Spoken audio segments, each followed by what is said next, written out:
After finding out Simon was cheating on me, I took my own life in the bathroom out of sheer hatred. I hoped that this would make his life miserable, engulfed in the shadow of my death. Turns out, as a ghost, I watched him mourn for just a few days. Then, he and his lover took off, fleeing the scandal to live blissfully abroad. I was filled with a bitterness that only the universe could fix, begging for another shot. Then, I was reborn at the exact moment I tried to end it all in that tub. When I opened my eyes again, there I was back in the bathtub, wrists already slit. The water turned a deep red, swirling dangerously close to my neck. Choking on the water, I quickly used my good hand to sit up. Blood loss made my vision blur and darken.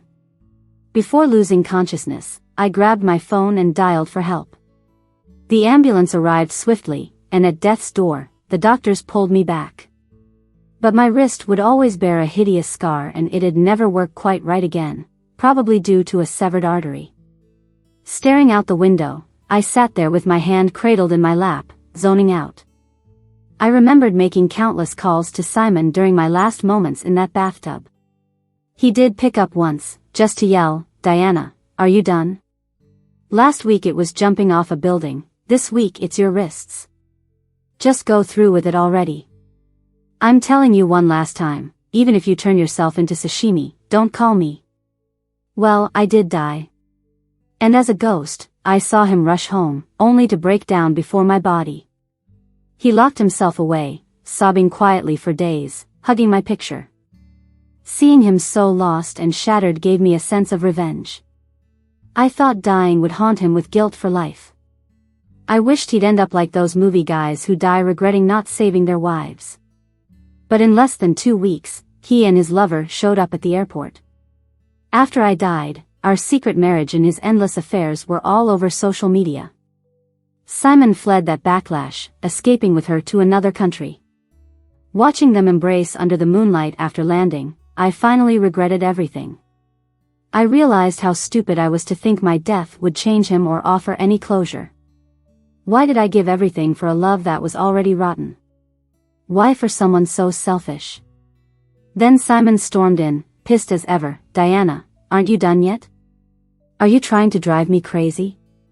After reincarnation, seeing Simon again felt unreal. His eyes flickered with pain as he looked at the scar on my wrist. Then, he asked, with tears welling, "You really wanted to die then, didn't you?" I couldn't answer, I'd already died once. I glanced at him calmly and noticed a divorce paper tucked behind his back. I smiled slightly. "So you're really here to divorce me?" He paused awkwardly. "Divorce can wait till you're better."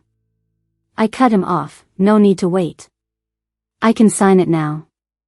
Simon's eyes widened in shock. He didn't expect me, who'd once clung to him with threats, to let go so easily.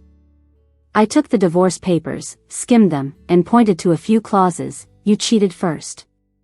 If we're divorcing, I get 70% of the assets."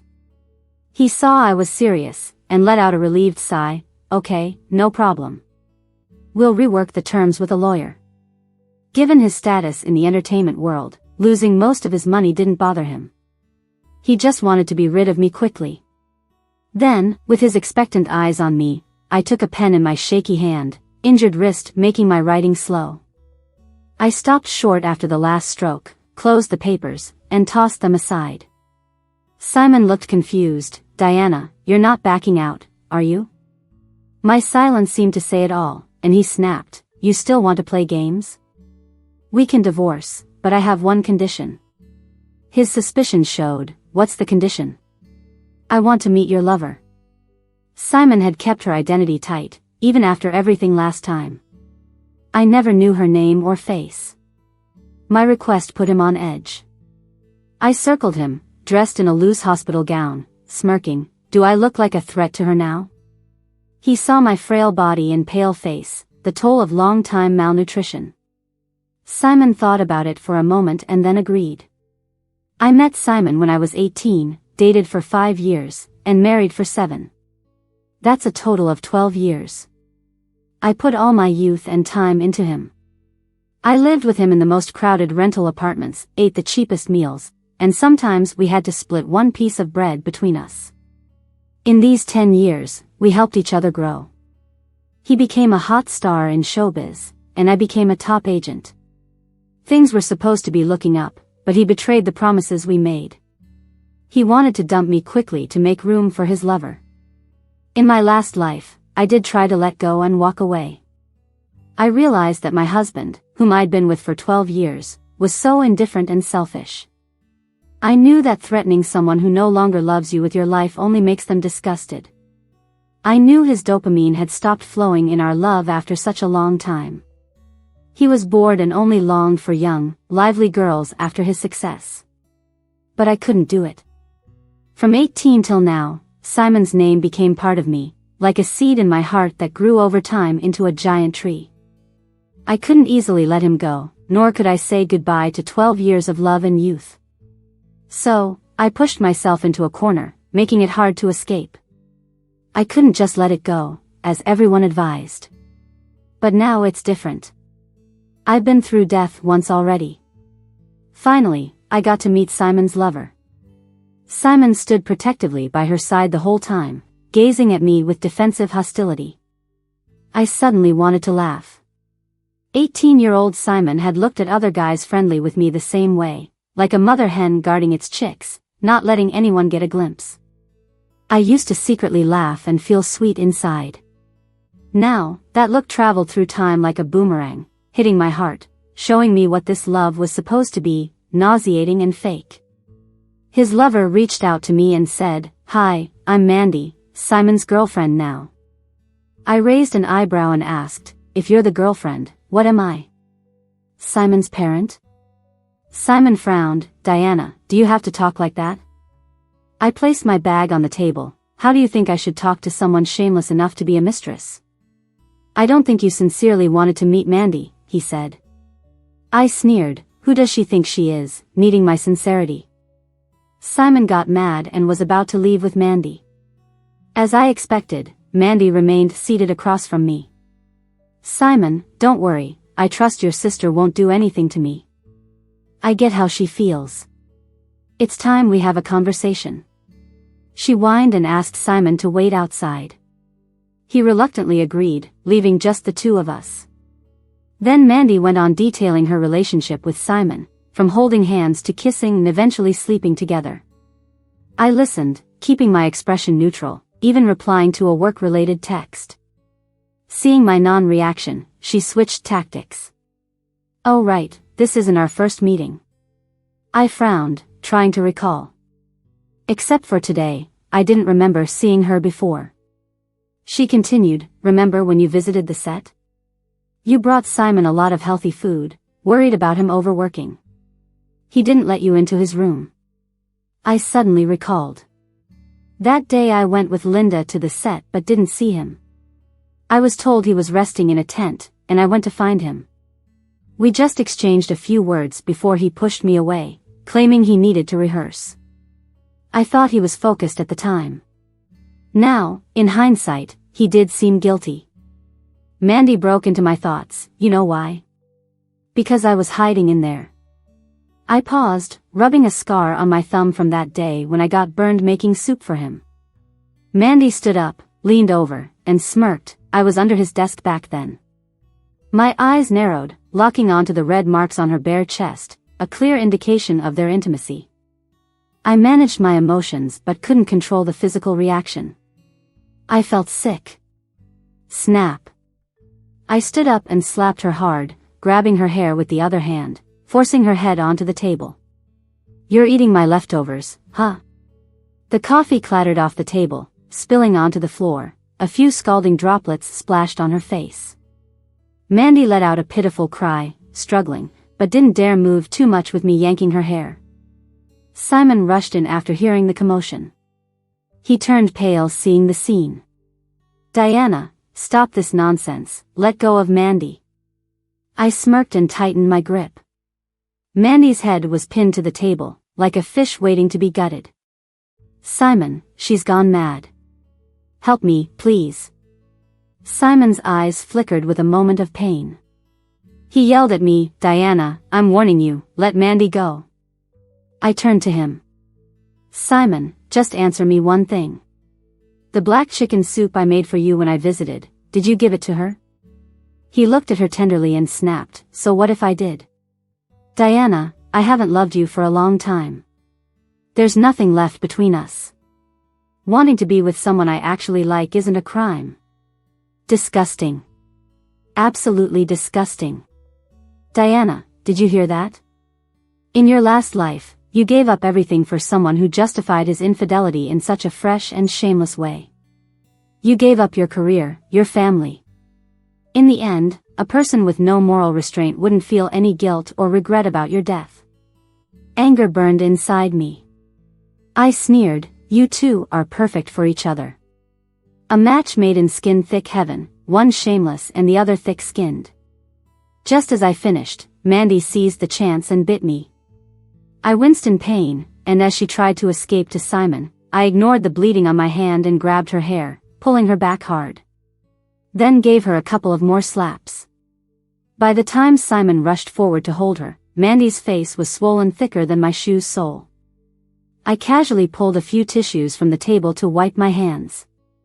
Mandy sobbed in Simon's embrace. Simon, I'm calling the cops. This is assault. Simon called over a waiter. Hey, get the security footage from your cameras. The waiter responded politely yet distantly. Sorry sir, our cameras are broken today. How could it be? It couldn't be such a coincidence. Simon fell silent, realizing we were the only ones in the cafe. I calmly walked over to the counter, made myself a caramel macchiato. Need me to call the cops for you? Big celebrity? Or maybe we can have everyone see this epic love story. Simon caught the thread in my tone, glanced warily at the cameras, and took the sniffling Mandy away. Back at the office, my assistant Linda rushed into my office in a panic. Sis, something big is going down. Simon got caught exiting from the same complex as some chick. I tossed my bag on the table, leaned back in my chair, and said simply, do some PR. Say the girl with Simon is his new assistant, and that she was delivering meds because he had a fever from filming late. Linda regained her composure. I'll get the PR team on it. Oh, and contact some big fan pages. Have them post videos of Simon working hard. If they don't exist, patch some clips together. Pay them enough, they'll spin anything. Linda gave me an unusual look. Sis, aren't you mad? I understood what Linda implied. He knew Simon's affair and wondered why I wasn't exposing him instead of covering for him. Within the company, it was known that Simon and I were secretly married. Even with all the female stars and partners who showed interest, Simon always kept everything professional. Everyone thought we were the perfect couple. I chuckled. Mad? He's still my client, still makes me money. Why fuss? I own 35% of this company's shares. Spent years dealing with investors for Simon's career. Now I'm part of the elite. In the last life, even without Simon, I had a bright future. To think I tried to end it all. Ridiculously foolish. Linda left, and soon after, Simon entered my office. He scanned me, those dark eyes evaluating. Why were you helping me? 12 years together, I could read him like a book. Privately, I laughed. Simon thinks I'm still hung up on him, afraid I'll change my mind about the divorce. I didn't bother repeating myself. Especially since he might not even understand. Thinking I'm plotting against him. I intertwined my fingers on the desk. The company signed a new B. You need to help them get some exposure. Simon's face relaxed, curved his lips in a scornful smile. Your top artist needs my help? Really? I squinted my eyes, and my voice got colder. I thought it necessary to remind you that your main job as a company's artist is to follow the company's arrangements. Simon shrugged indifferently and sat on my office couch, leaning back. Who do you think got the company where it is today? You should know better than me. Don't forget that the reason you're here now is because I worked hard to make you a star, I replied. People say don't forget the well digger when drinking water, but you've really gotten a bit too full of yourself, haven't you?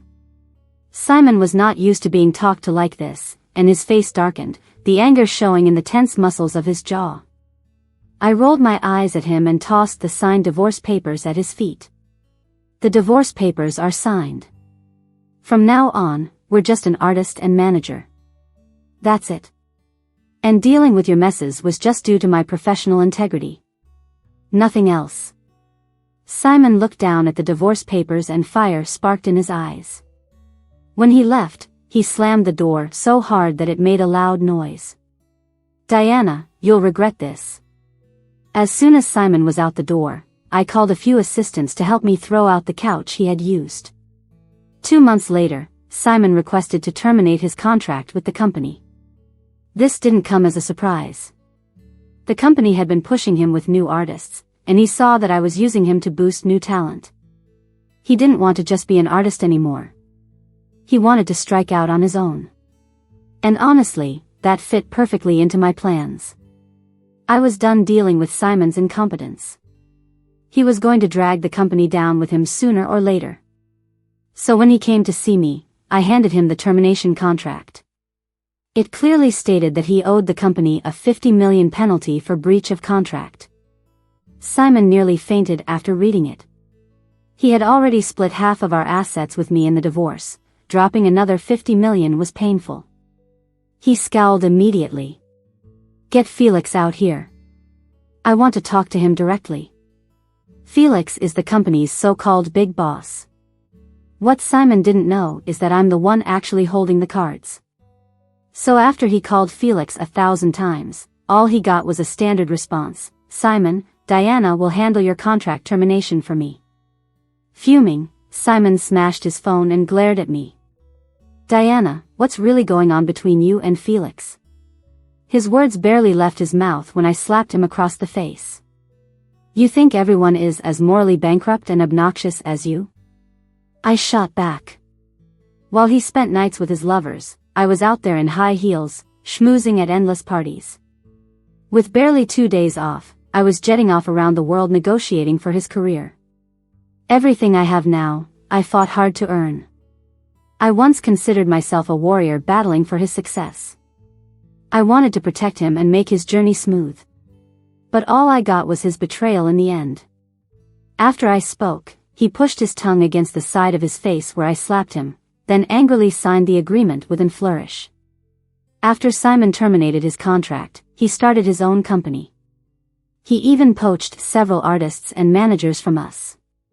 He spent lavishly, bribing media outlets and influencers to report that the company forced him into a contract and leached off his fame to promote new talent.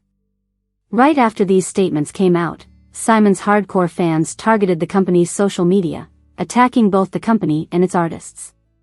Taking advantage of the attention, Simon quickly started marketing his own artists. Our assistant Linda came to me, frustrated. Diana, should we hire PR to expose Simon's scandals? I shook my head, looking at the documents in my hand. No, it's pointless. It'll just make his fans think we're retaliating after the breakup. People only believe what they want to. So even you can't fix this, Diana. What do we do? We worked so hard to promote Nick, and now he's losing fans over the drama.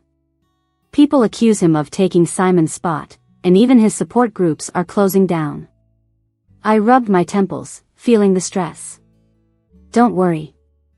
I have a backup plan. But first, I have a score to settle. At 11 p.m., I took the property papers and got a locksmith to open the door to Mandy's apartment. Mandy was lounging on the couch, watching TV when she saw me. She jumped up. What are you doing here? I looked around the apartment, my gaze settling on Mandy's outfit. She was wearing a silk nightgown that Simon and I got in Milan. It was a gift from a partner, and I hadn't even worn it yet. But there it was, on Mandy. She noticed my gaze and smirked slightly. Do you like this nightgown, sis? Simon gave it to me. It's so smooth and feels amazing. Oh, really? Of course, I replied with a faint smile, gesturing to the guards I'd brought with me. Throw all of Mandy's stuff out. As I spoke, the triumphant look on Mandy's face cracked a bit. What are you doing, Diana? This is my house, get the hell out. The bodyguards moved quickly.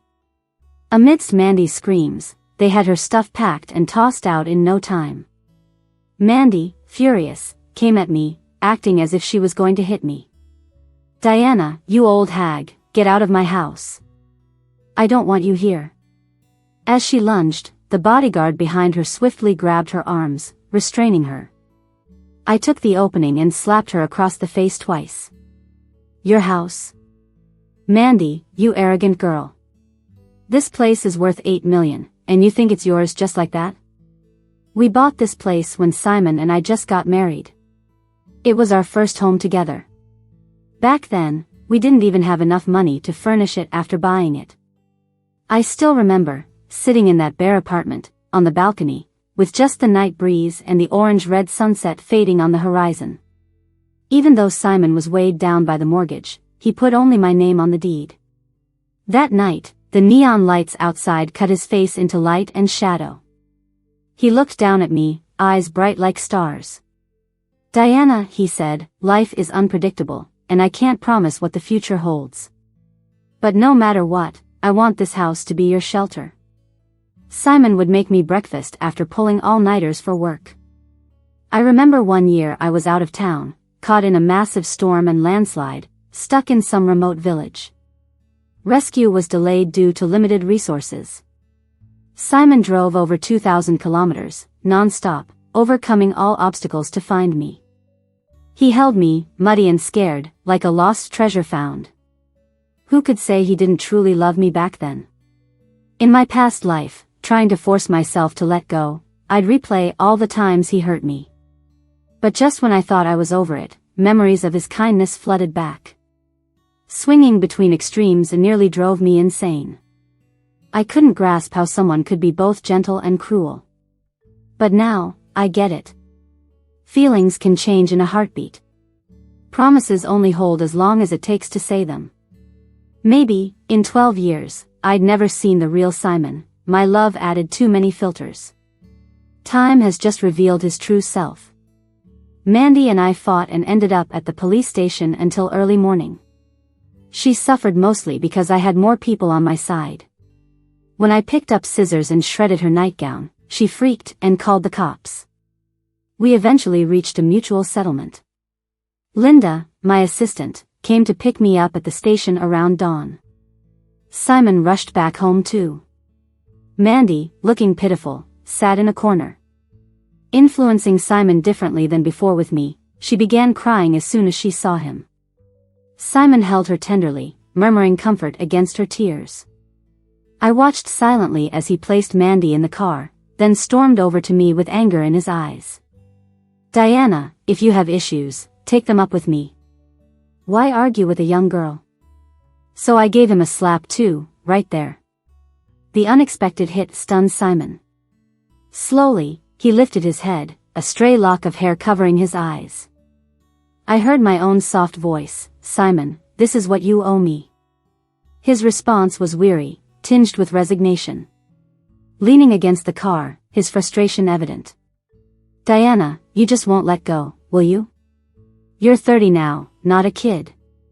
Love changes. Maybe I loved you once, but not anymore. No matter how well groomed or dressed you are now, my heart doesn't budge. Can you understand? I just want to build my company and live a simple life with Mandy. Let's separate amicably, no need to make it ugly, alright? I almost laughed out loud. A simple life? How's he worthy of that? The early morning wind was biting, cutting into my skin, seeping through my sleeves. Simon noticed my bluish face, attempted to offer his coat, but I stepped away. Don't touch me. You make me sick. I yelled, his hand froze, then fell as he murmured, Diana, you're still the same. Still so stubborn, so strong-willed. In high school, you'd compete for a scholarship, staying in class from dawn till dusk. Then, as seatmates, you'd struggle with a physics problem all night rather than ask for my help. And in our relationship, it was always this way. If we fought, you'd never speak first unless I apologized. I fell for your determination and drive to excel. But a relationship isn't a battle. We're not opponents vying for a win. After marriage, you were all about work.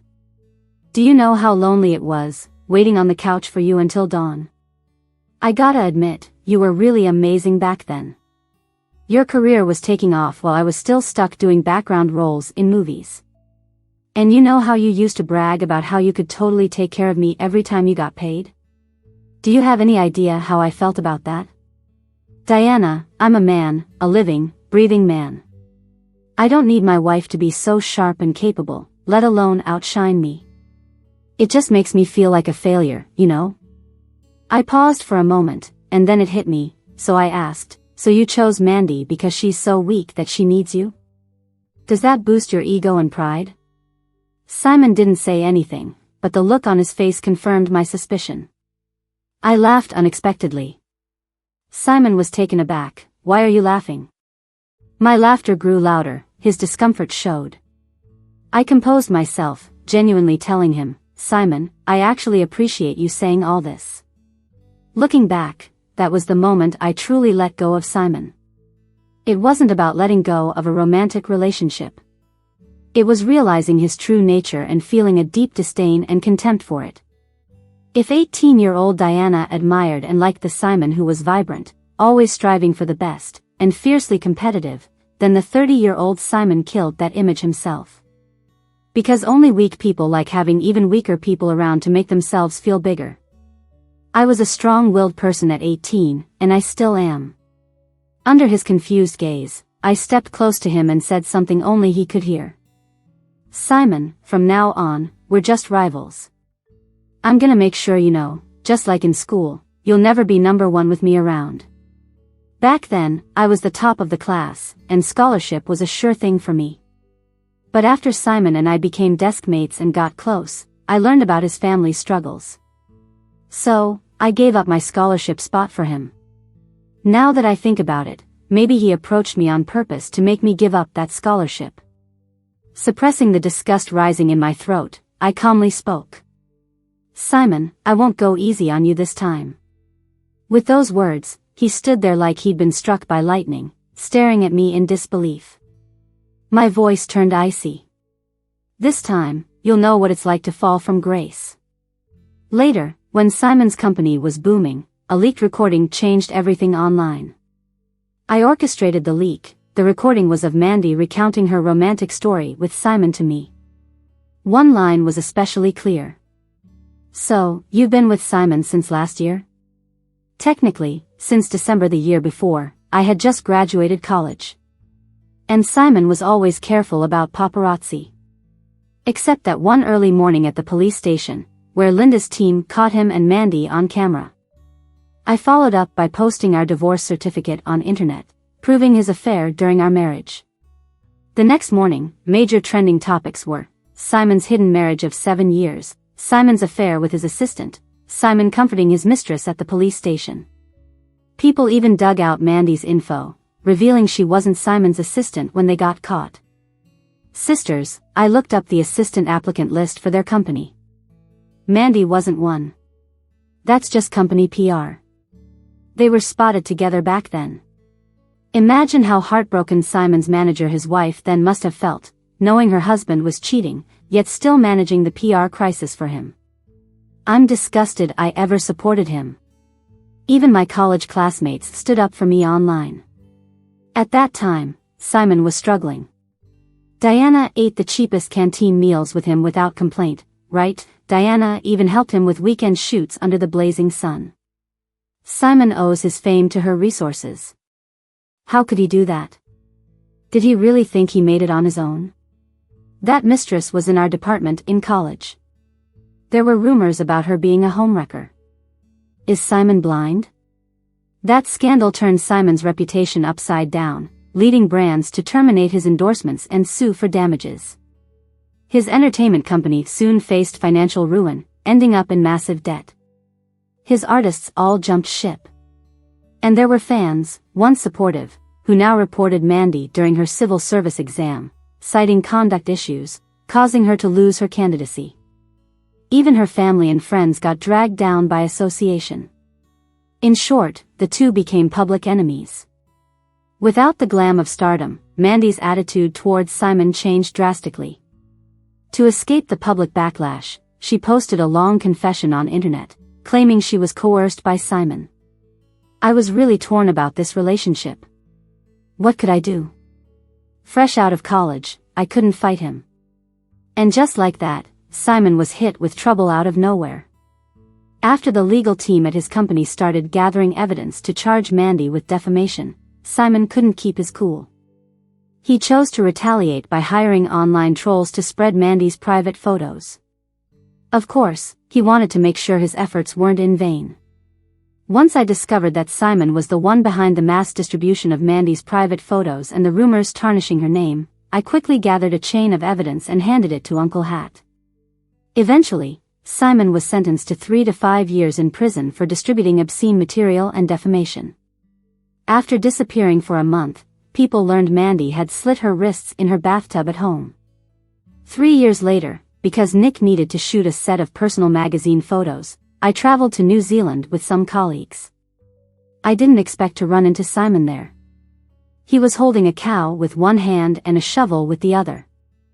I quietly stared at him for a while before I could connect the skinny, scruffy man with stubble on his chin to the Simon I knew before. His chapped lips moved slightly as he said, "Diana." Nick, standing next to me, casually stepped in front of me, greeted Simon with a smile, and said, "Hey, isn't this Simon? I should thank you. If you hadn't left the top spot in the company, I wouldn't be where I am today." A flicker of anger crossed Simon's face as he rasped out, "You." I gently pushed Nick aside and walked a few steps towards Simon. He excitedly dropped the shovel, grabbed my sleeve, with tears glistening in his eyes. "Diana, I knew you couldn't let go of me, right? I was wrong. I truly know I was wrong. I'll listen to you this time, okay?" I furrowed my brow and yanked my sleeve out of his grip. For a moment, I wanted to lash out at his audacity. When I thought about the time I died alone at home while he was out partying, I almost picked up the shovel and swung it at his face. But in that moment, I realized he wasn't worth wasting my breath on. So, meeting his hopeful gaze, I smiled and pointed at the old ox behind him. "Oh, so you really do come from a cattle farming family, huh?" I saw something shatter silently in Simon's eyes at that moment. Perhaps it was the tiny shred of dignity he had left. I admire those farmers who raise their cattle to be healthy and strong. I only despised Simon, who clung to his sensitive pride, never appreciating the support I gave him, and pushed me to an emotional abyss. Now, the expression on his face told me that the last bit of dignity he had was crushed by a single sentence from me. When I left New Zealand, I knew my life had already started a new chapter.